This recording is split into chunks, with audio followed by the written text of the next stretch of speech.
जिसमें राजा परीक्षित ने सुखदेव जी से प्रश्न किया कि महाराज हमको एक संदेह हो रहा है कि भगवान तो सम है, उनके लिए सब बराबर है, चाहे देवता हो चाहे असुर हो कोई भी हो, सबके शहीद है, वो सब उनके पुत्र हैं। लेकिन वो भगवान सदैव इंद्र की सहायता करते हैं। इंद्रस्यार्थे कथम दैत्यान अवधि विषमो यथा, और वो दैत्यों का संहार करते हैं। ऐसी विषमता ईश्वर में कैसे हो सकती है? ईश्वरों का संहार, देवताओं की सहायता, ये मनुष्यों में विषमता ठीक है, लेकिन ईश्वर में ऐसी विषमता हो ये तो उचित नहीं दिखाई पड़ता। आप इसका समाधान करें। जब राजा परीक्षित ने ऐसा प्रश्न किया तो श्री सुखदेव जी ने कहा, देखो भगवान के अंदर किसी से कोई द्वेष नहीं है, क्योंकि भगवान को कहा गया वैद्य, कहा गया ना वैद्यो वैद्या सदा योगी, तो भगवान का नाम वैद्य है, भगवान वैद्य है। भगवान तो वैद्य है, सबका इलाज करते हैं, दवाई करते हैं। तो असुर लोग के अंदर रोग ज्यादा होता है, पाप ज्यादा होता है, ये अत्याचार ज्यादा करते, इसलिए इनका इलाज ज्यादा करना पड़ता है। और देवता लोग निरोग रहते, उनका कैसे इलाज करें? भाई जो स्वस्थ व्यक्ति कैसे वैद्य उसका इलाज करेगा? इलाज तो होता है रोगी का, क्योंकि ये जो होते हैं ये अत्याचार करते हैं, पाप करते हैं, और पाप ही रोग है। और भगवान क्या करते हैं?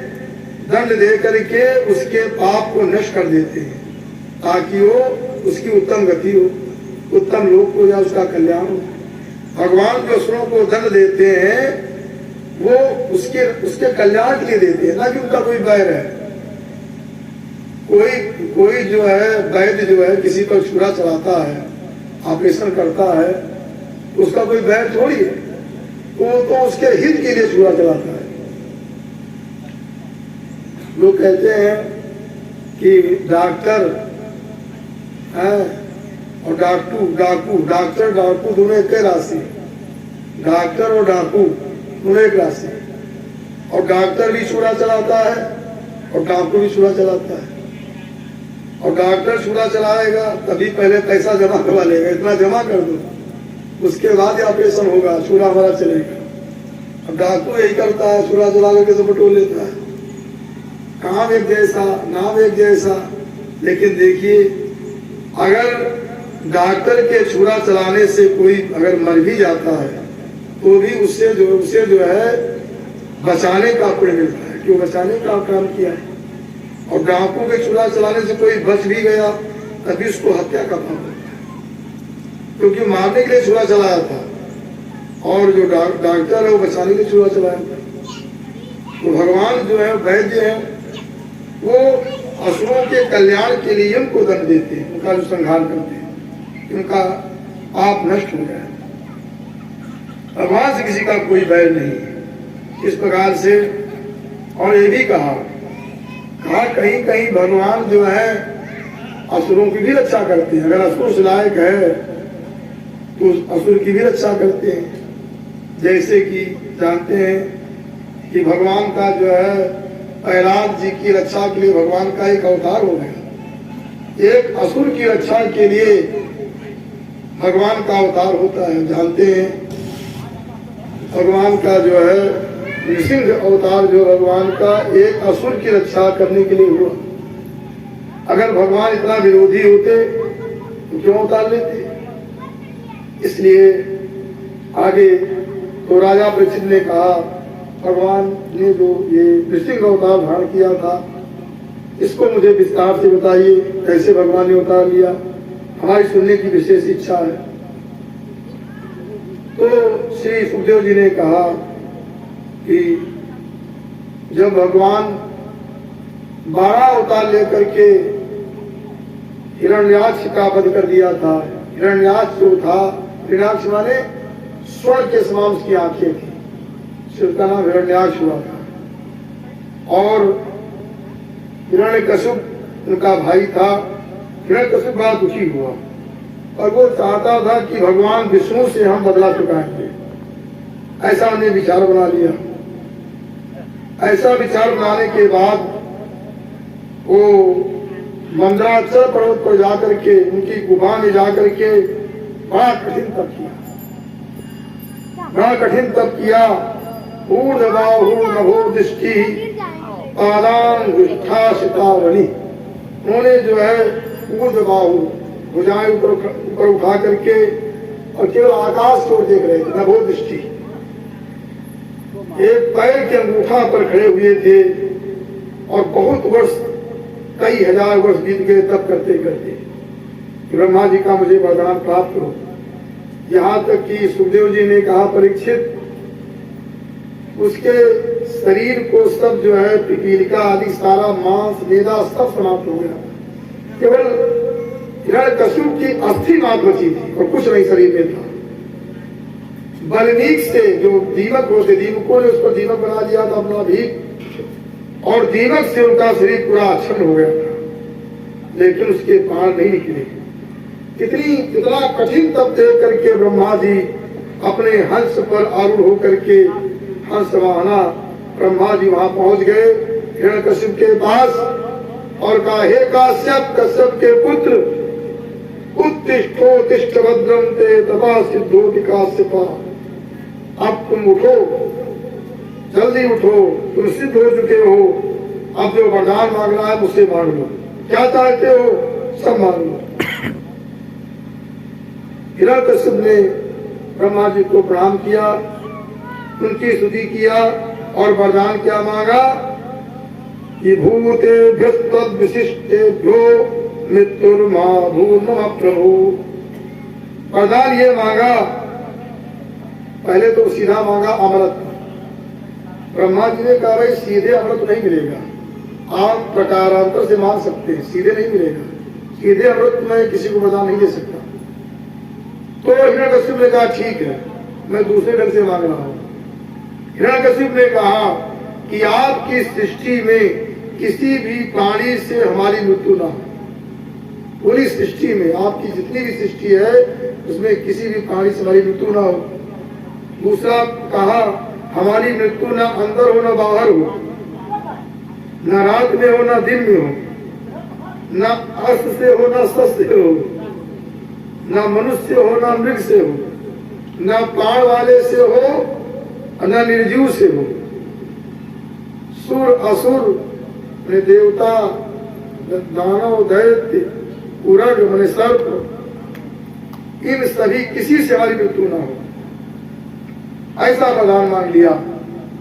ब्रह्मा जी ने कहा ओ मस्त, इस प्रकार से वरदान प्राप्त हो गया। और उसके बाद की चर्चा है, इनके 4 पुत्र थे, उनमें से प्रहलाद जो था बहुत ही बड़ा भक्त था, भगवान का उपासक था। कहा गया है कि प्रहलाद जो थे उनके अंदर सबसे बड़ा गुण ये था, स्वभाव से ही कहा गया है कि वासुदेवे भगवती यस्य नैसर्ग कीरति, भगवान वासुदेव में, भगवान नारायण में स्वाभाविक गति थी। गति आई कहीं से आगे चर्चा होगी, क्योंकि स्वभाव की रति थी, वो खेल नहीं खेलते थे। वो क्या करते थे, उनको सुखदेव जी कहते मानो प्रहलाद जी को ग्रह लग गया था, लेकिन कौन, 9 ग्रह नहीं, 9 ग्रह जो होते हैं, जो सूर्य चंद्र मंगल बुध बृहस्पति शुक्र शनि, ये मनुष्य सामान्य लोगों को लगते हैं, इनको अन्य ग्रह लग गया था। कौन ग्रह लग गया था? 9 ग्रह तो सब लोग जानते हैं, हमारे शास्त्रों में बताए गए हैं, और बहुत लोग तो एक ग्रह और बताते हैं। ये कुछ कवियों ने जो है दामाद को भी एक ग्रह बताया है कि दामाद भी एक ग्रह है। कहीं क्यों लिखा है, कहा कि जो है जो दामाद रूपी ग्रह होता है वो सदैव एक ही राशि पर रहता है, और बहुत ग्रह होते हैं, इससे सूर्य सदैव मार्गी चलता है, कभी उल्टा नहीं चलता है, और राहु के तो सदैव उल्टा ही चलते हैं, और कुछ होते हैं उल्टा सीधा दोनों चलते हैं। लेकिन जो दामाद रूपी ग्रह होता है उसके विषय विद्वानों ने बनाया श्लोक कि सदा वक्रा सदा क्रूरा, सदैव उल्टे चलता है, सदैव पूर्व रहता, सदैव पूर्व रहता, सदा वक्रा सदा पूरा और सदा पूजा में देखते, सदैव पूजा चाहिए, हरदम पूजा चाहते रहिए, पूजा। और कन्या राशि स्थितो नित्यम, और एक राशि में रहता हो, और ग्रह चला करते हैं भाई, मेष मिथुन, और कन्या सारी 12 राशियों में चलते हैं। लेकिन जो दामाद रूपी ग्रह होता है वो एक राशि में रहता है, कन्या राशि में। कन्या राशि स्थितो नित्यम जामाता दशमो ग्रह, एक ग्रह यही बताया गया है, लेकिन सब नहीं होते ग्रह, कुछ दामाद ऐसे होते हैं जो ग्रह के रूप में होते हैं, बाकी तो देवता होते हैं। तो ये तो एक करीब किसी विद्वान ने श्लोक बनाया, कोई लिखा पा नहीं, श्लोक तो किसी विद्वान का बनाया हुआ है। लेकिन यहाँ पर जो सुखदेव जी कहते हैं कि जो प्रहलाद जी को एक ग्रह लग गया, कौन ग्रह लगा? कहते हैं कृष्ण ग्रह गृहीत आत्मा न वेद जगदीशम, प्रहलाद जी को श्री कृष्ण रूपी ग्रह लग गया, और कृष्ण रूपी ग्रह जिसको लग जाता है कभी छोड़ता नहीं। और ग्रह तो छूट जाएंगे, पूजा पाठ करा दो, उनकी शांति करा दो, ग्रहों का जो ग्रहारिष्ट हो उसका दान कर दो, उनकी संविधाओं से हवन कर दो, तो ग्रह को छोड़ देंगे आपको।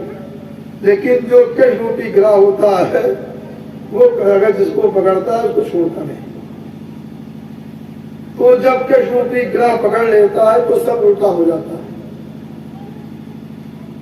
फिर वो सब जगह इस कृष्ण को ही देखता है और कुछ दिखाई नहीं पड़ता। तो प्रहलाद जी की स्थिति क्या थी? सुखदेव जी कहते हैं अगर बैठते चलते फिरते खाते सोते पीते सब जगह भगवान गोविंद का चिंतन करते थे, भगवान गोविंद से पैगंबर करते थे, स्वप्न देखते भगवान से मिल रहे हैं, भगवान के चरणों में गिर रहे हैं, भगवान का चिंतन स्मरण ही करते रहते। और कभी कभी तो बड़े जोर से रोते थे, कभी हंसते थे, कभी जोर जोर से गाते थे। इस प्रकार से भगवान की भक्ति में, भगवान के प्रेम में मदमस्त थे। इस प्रकार से प्रहलाद जी थे। उसके बाद प्रहलाद जी को और उनके भाइयों को संडामर्क जो शुक्राचार्य जी के पुत्र थे, तो गुरुकुल में उनको पढ़ने के लिए भेजा गया। और गुरुकुल में व्यवस्था थी कि वहां पर भगवान नारायण का विरोधी पढ़ाया जाता था। तो ये गए, वहां पर पढ़ाई शुरू हो गई। उसके बाद एक बार जो है प्रहलाद हिरण्यकशिप ने सोचा, देखिए हमारा बालक जो है कितना अध्ययन किया है, उसके विषय में जाने। तो बुलवाया, प्रहलाद जी को बुलवाया, संडामर्क को आदेश भिजवाया कि हमारे बालक को लेकर के आ जाए, क्योंकि प्रहलाद सबसे छोटे थे। तो हिरण्यकशिप का जो था प्रहलाद पर ज्यादा अनुराग था, इसलिए प्रहलाद को बुलवाया। प्रहलाद जी जब आए तो हिरण्यकशिप ने प्रहलाद जी को अपनी गोद में ले लिया। उनके अश्रु, उनके नेत्रों से अश्रु बहने लगे। बड़ा दुलार किया, बड़ा प्यार किया प्रहलाद का, और उनका मुख जो था प्रसन्नता से खिला था अपने पुत्र को देख करके। उस समय हिरण्यकशिप ने प्रहलाद से कहा, प्रहलादानुच्यतां तात स्वधीतम किंचिदुत्तमम् काले नैतावतारिस्मन् यद शिक्षत गुरोर्भवान्। कहा कि पुत्र प्रहलाद, तुमने जो सबसे उत्तम जो ज्ञान सीखा हो उस ज्ञान को बताओ। मैंने इतने समय गुरुकुल में रहे हो और गुरुजनों ने आपको क्या पढ़ाया है, जो सबसे उत्तम तुम्हें ज्ञान प्राप्त हुआ हो वो ज्ञान मुझे बताओ। ऐसा पूछा। इन्होंने तो ये कहा कि संडामर्क गुरु ने जो पढ़ाया है, लेकिन प्रहलाद तो इनको गुरु मानते ही नहीं थे। प्रहलाद को गुरु मानते थे श्री नारद जी को। इसलिए कहा उन्होंने प्रश्न किया संडामर को गुरु मान करके, मैंने संडामर ने जो तुम्हें पढ़ाया है वो बताओ। और प्रहलाद जी को जब प्रहलाद जी गर्भ में थे और जो नारद जी ने प्रहलाद जी को उपदेश किया था वो बात बता रहे हैं प्रहलाद जी अपने पिता को। प्रहलाद जी ने कहा देखो 9 चैप्टर जो है 9 चैप्टर कहिए, 9 अध्याय कहिए, 9 सर कहिए, 9 अध्याय विशेष हैं जो गुरु जी ने हमें पढ़ाया है। मुख्य 9 है और 9 को हमने बढ़िया से तैयार कर लिया है। तो हिरण्यकश्यप बड़े गड़बड़ हो गए कि क्या 9 चीजें सीखा है। हिरण्यकश्यप ने कहा जल्दी बताओ तुमने 9 चीजें कौन सी सीखी, कौन सा ज्ञान तुम्हें प्राप्त हुआ है, कौन विशेष ज्ञान। तो प्रहलाद जी ने कहा सुनो 9 चीजें हमने क्या सीखा है।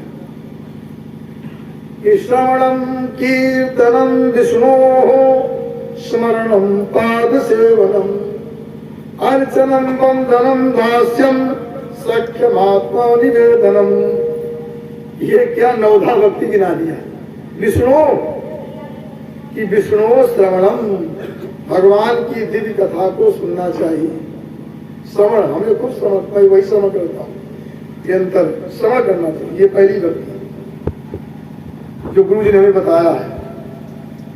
और क्योंकि श्रवण करने से ही भगवान में अनुराग होता है, चाहे निर्गुण ब्रह्म हो चाहे सगुण ब्रह्म हो। जब तक आप सुनेंगे नहीं तब तक भगवान में अनुरक्ति नहीं हो सकती है। और दूसरा ज्ञान क्या हमको शिक्षा प्राप्त हुई, कीर्तनम, भगवान विष्णु का कीर्तन करना चाहिए। कीर्तन करने से क्या होता है, बढ़िया प्रसन्न होकर के उच्चारण पूर्वक भगवान के नाम का उच्चारण करना कीर्तन है। कीर्तन जो है जोर से बोलना चाहिए, प्रसन्न होकर करना चाहिए। ऐसा कीर्तन करना चाहिए हमारा हृदय जो है वो पिघल जाए।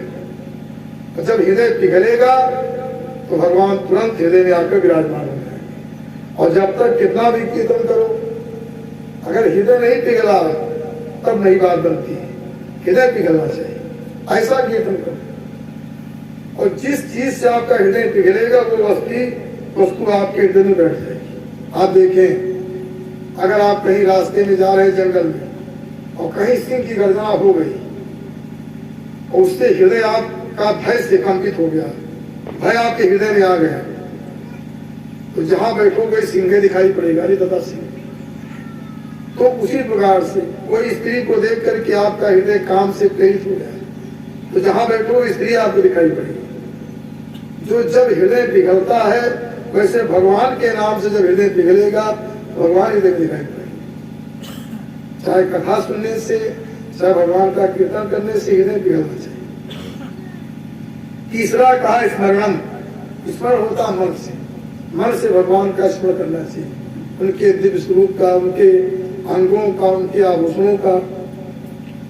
और चौथा है पाद सेवनम।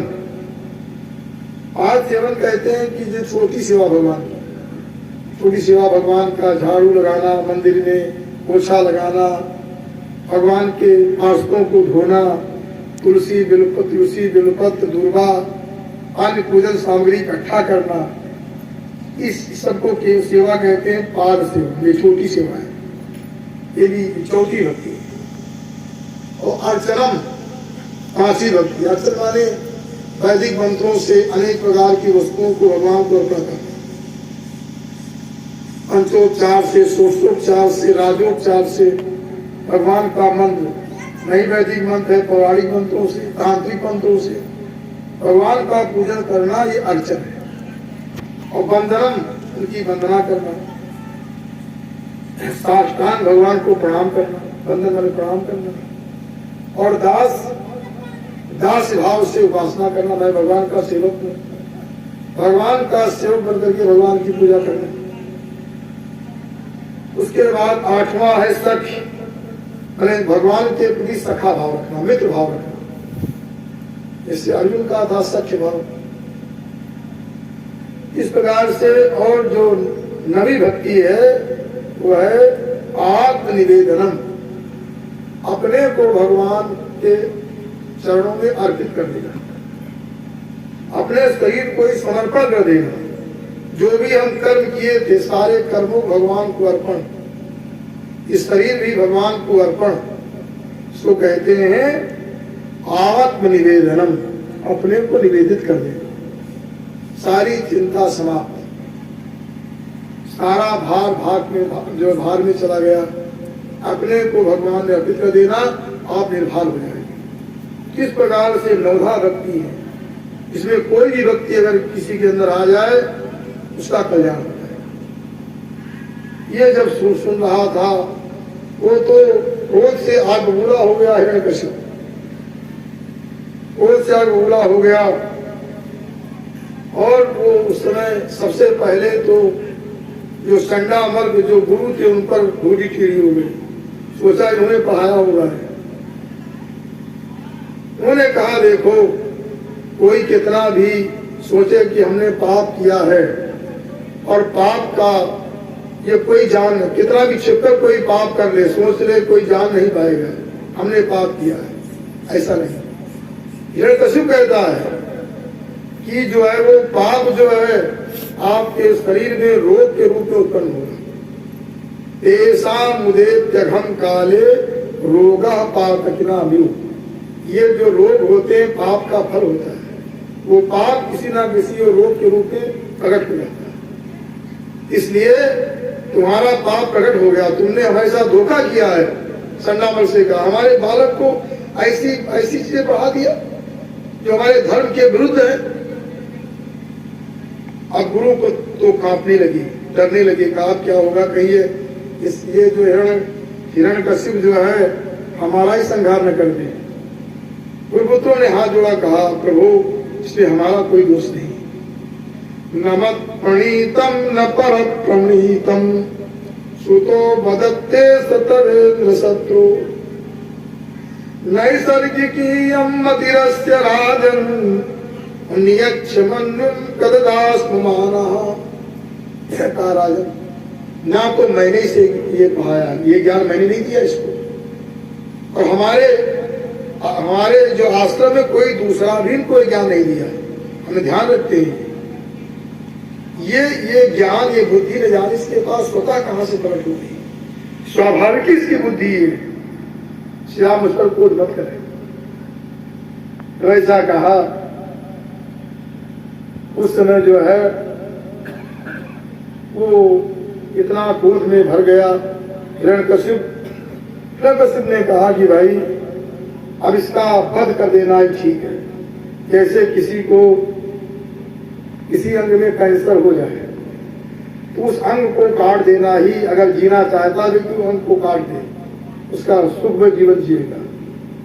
अगर उसका लोभ किया कि अब हम बचा रह जाए तो धीरे धीरे कैंसर पूरे शरीर में फैल जाता है, उसकी मृत्यु हो जाती है।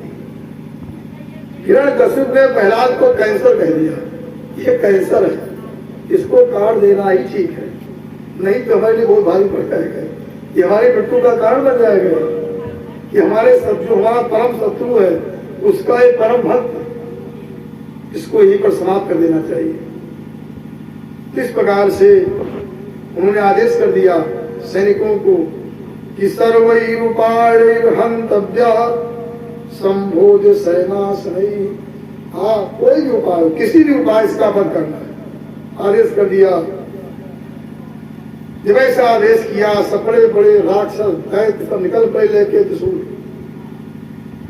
और प्रहलाद जी को मारने लगे, लेकिन एक भी त्रिशूल प्रहलाद जी के अंदर शरीर में प्रवेश नहीं किया, क्योंकि साक्षात भगवान नारायण उनकी रक्षा कर रहे थे। वो जब त्रिशूल के शरीर में लगते थे तो पुष्प बन जाते, मानो पुष्प की तरह उनको लगता था, कोमलता प्राप्त होती थी।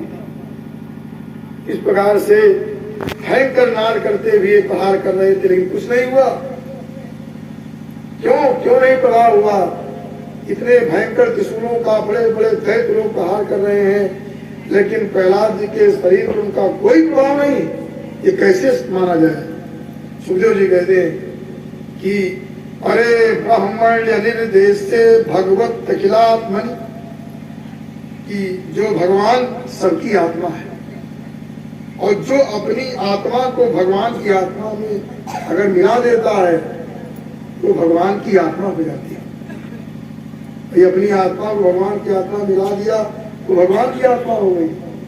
इसलिए अब परे ब्रह्मणी, जो परम ब्रह्म में ये अपनी आत्मा को मिला चुके थे, उससे जुड़ चुके थे, इसलिए कोई किसी अस्तित्व का प्रभाव नहीं पड़ा। उसके बाद उनको हाथी ऊपर चढ़वाए गए, कोई प्रभाव नहीं। सर्प की कोठरी में बंद कर दिया गया, लेकिन कुछ सवेरे जब कोठरी खोली गई तो भगवान विष्णु की तरह प्रहलाद जी सर्पों पर सोते हुए पाए गए। सर्प का कोई विष का प्रभाव नहीं पड़ा। अविचार किया गया, तांत्रिकों को बुला करके कृत्या प्रयोग किया गया। जिन तांत्रिकों ने कृत्या का प्रयोग किया वही कृत्या उन्हीं को मार डाला। प्रहलाद जी का कुछ नहीं कृत्या बिगाड़ पाई और पहाड़ से नीचे गिराया गया, वहां भी कुछ नहीं हुआ। अनेक प्रकार की मायावी शक्तियों का प्रयोग किया गया, लेकिन कुछ नहीं हुआ।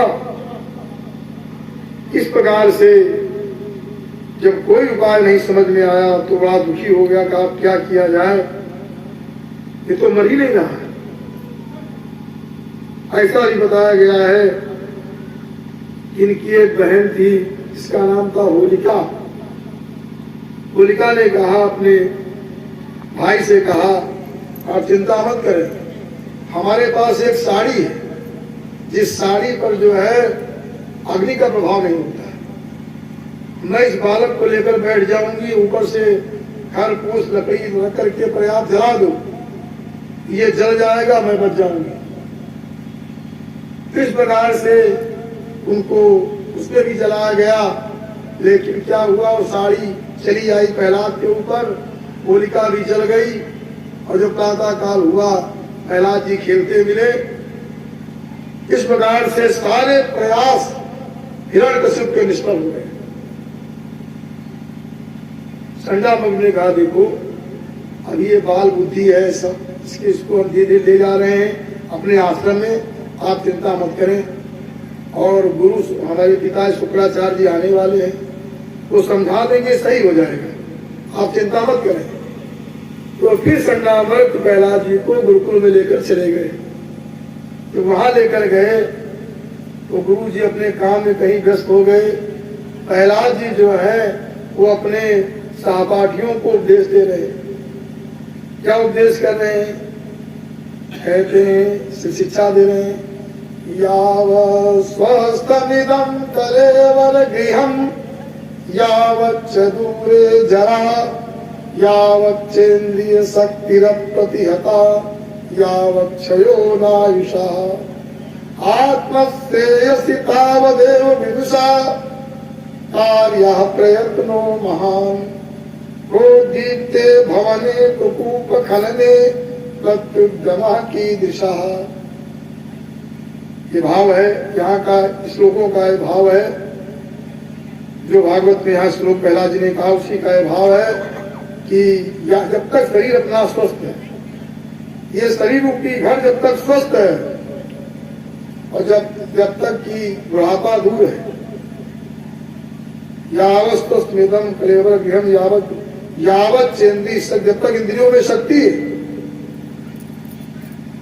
और इस प्रकार से तब तक व्यक्ति को आत्म कल्याण का महान प्रयास करना चाहिए।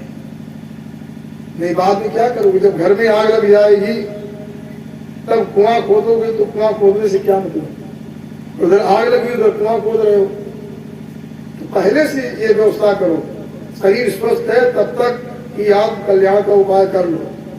जब बुढ़ापा आ जाएगी तो कहोगे, जब दांत गिर जाएंगे कहोगे राम राम, मुझसे निकलेगा राम राम।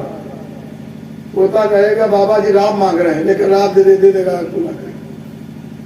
तो दांत नहीं रहेंगे। इसलिए पहले भक्ति करो, जब तक इंद्रियों में ताकत है तब तक उपासना कर लो, आत्म कल्याण कर लो। आत्म कल्याण के लिए विशेष प्रयास करना चाहिए।